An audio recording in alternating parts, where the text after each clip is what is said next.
Hello, everybody. My name is Leonard Eberding, and I want to talk to you about SAGE, a task environment platform for evaluating a broad range of AI learners today. Let me start with the outline of this talk. First, I will have a short talk about the motivation behind this work, about task environments and why they are necessary for evaluation, and how they can influence the evaluation, about the SAGE system itself, about its concept and its implementation, then about the proof of concept, and then about the conclusion. So let's start with the motivation. Right now, there exist many evaluation methodologies and frameworks, or have been suggested, but very few specific tools exist to evaluate AGI systems. This is something different for AI systems, but especially AGI systems are very rare to find. A new tool would be necessary to compare strengths and weaknesses of divergent approaches. Divergent approaches includes AI approaches and AGI approaches, so we would want to compare those two. To deepen the understanding of various tasks that we want AI systems to perform in, we would need a new tool as well, which can have different environments, tasks, etc. And to have a look at the relationship between the composition, complexity, and difficulty of tasks and task environments for a broad range of AI architecture. By creating such a tool, we would contribute to a clearer research roadmap in the field of AGI and AI in general, and therefore we started this work last year. So let's first talk a bit about task environments. This is very interesting in order to, as I said before, map out and compare strengths and weaknesses of divergent approaches. So how can we find out which strengths and which weaknesses a system has? For that, we have to look at the task environments. A task is, as you all probably know, the transformation of the environment into a defined goal state, or keeping the environment in a defined goal state. A task is instantiated in an environment. Without the environment or an assumption of the environment, the task has no meaning. It's always bound to a world in which it is performed. The environment itself gives boundaries for the task, and it can have properties which are independent of the task's properties, where I will talk about in just a second. The environment also includes the agent's body and sensors, not the agent's controller, however. So the agent sensor, for example, cameras or distance sensors, they underlay the noise, the physics of the environment, whereas the agent's controller not necessarily does. Of course, the calculation is physics as well, but it doesn't. It's not affected by the environment immediately. So let's talk about the properties of task environments. They come in handy if you want to talk about the complexity of a task environment. And by talking about the complexity, we can detect strengths and weaknesses of different approaches again. So environments can be categorized along 7 different dimensions, namely determinism, staticism, observability, agency, knowledge, episodicity, and discreteness. And the task environments have task environments like this tuple has similar properties, but a couple of them are additionally there, which are ergodicity, asynchronicity, controllability, and the number of parallel causal chains, as well as periodicity. From those now, we decided, okay, we have the problem right now that any task we present, any AI system has a mixture of those. We have semi-dynamic, semi-stochastic, semi-observable, semi-controllable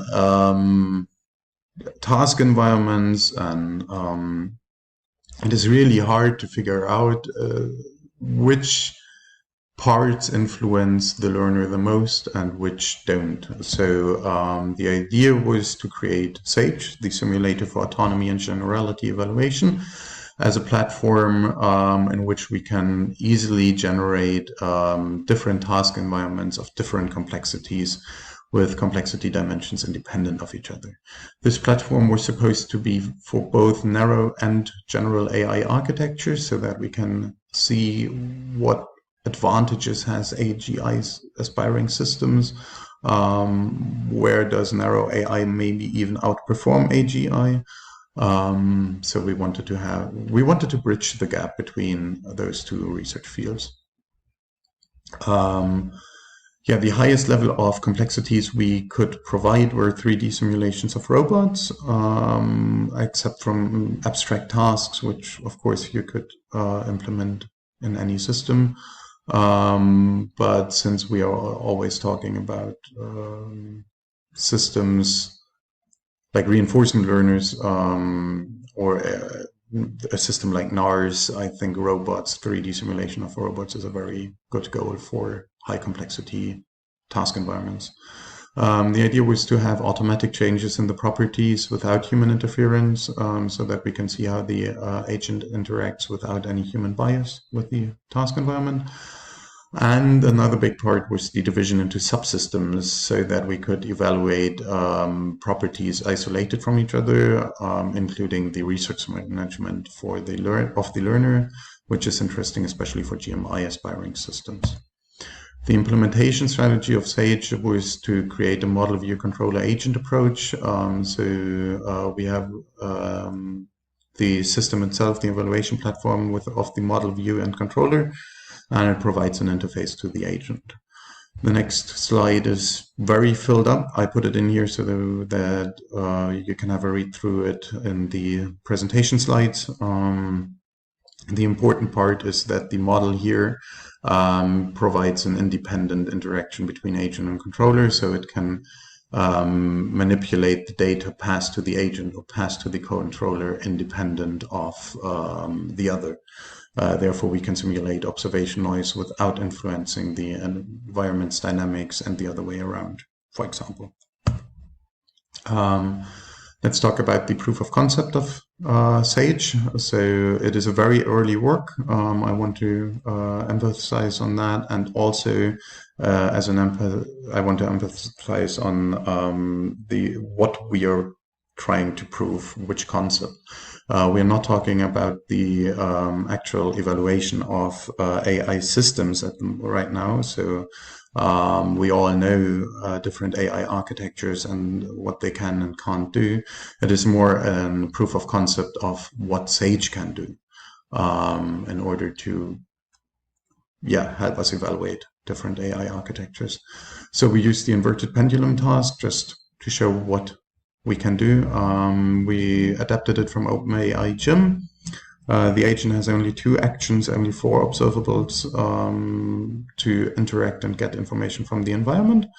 And it is a holding task. So the task is failed if the pole is moved outside -12 to +12 degrees angle, or if the card moves from outside of -2.4 to 2.4 meters. Whenever it fails, a new epoch starts, and otherwise the next iteration starts with a new action to choose from. The performance is calculated by the number of iterations per epoch. Yes. So to show you what we can do with SAGE, I prepared a couple of different tests and slides with the results of it. So I will just start with the first one. First of all, the noise on all observables. So the first thing that interested us is how does noise on observation, so sensory noise, impact the learner's performance. Here we can see that by increasing the noise, by the way, the percentage is of the mostly occurring values before failure. So 100% noise means this usually led to a failure in the next step. This is the value 100%. So, for example, 2.4 meters per second in velocity. And we applied a noise with a standard deviation of this percentage of the value to the true value. So it is a normal distribution noise. But in general, you can see the higher the noise, the worse the performance. This is I think, something we expected. But still, even at 100% noise, so for example, the angle was noisy with a sigma deviation of 12 degrees, the learner can still outperform a random policy. Therefore, it is able to extract information from even this very high noisy data. The next thing we did was we put a noise on a single observable. This now is very interesting in order to get a better understanding of the task itself. So Sage does not only helps us evaluate the learner, but also the task. Here we see a noisy velocity versus a noisy theta in this plot. So the theta is a restriction of the goal space, which can lead to failure, and velocity is not. And still, velocity, noise on velocity seems to have a higher impact on the performance of the learner than noise on the angle, which is quite interesting in my opinion. So therefore, there's more information, as it seems, in the velocity than there is in the theta. By the way, all things you can see, all plots are the median of 40 different runs, with a moving average with a window width of 20 or 20, so that it looks a bit nicer to look at. Then we did some noise on the environmental dynamics, so not the observation now, but rather the environment itself is getting more and more noisy. Here we see an even more drastic drop with lower percentages of noise.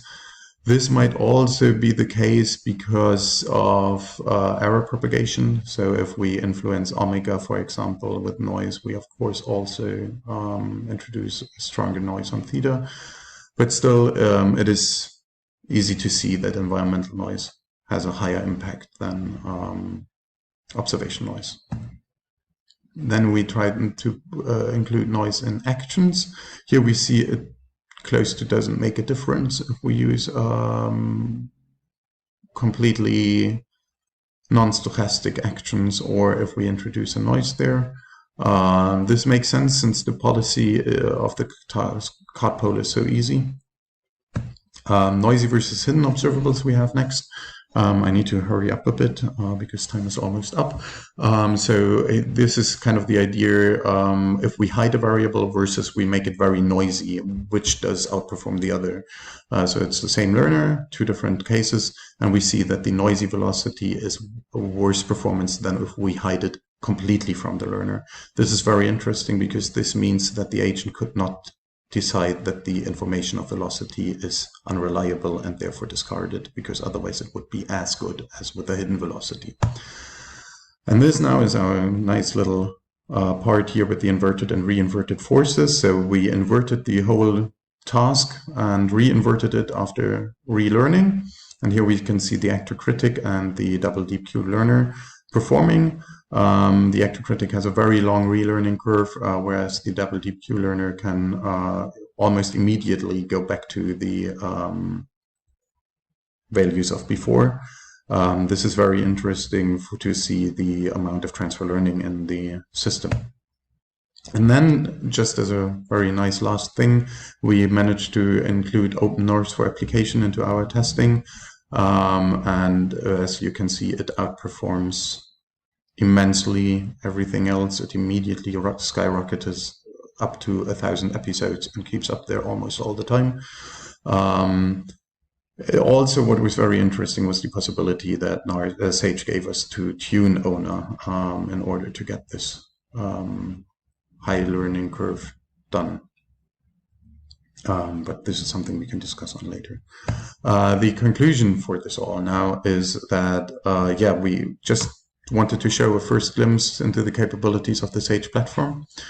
So what we can do with it and what it might be able to help us with. And it shows the possibility to evaluate the learner's capability of different, to tackle different complexities. All requirements of the previously described concepts were met. Now we have a large amount of automated tests we have to do to show the capabilities of different learners. We also want to include more GMI aspiring systems and want to see how AGI compares to narrow AI. Thank you very much. I really enjoyed this talk, and I hope you did too.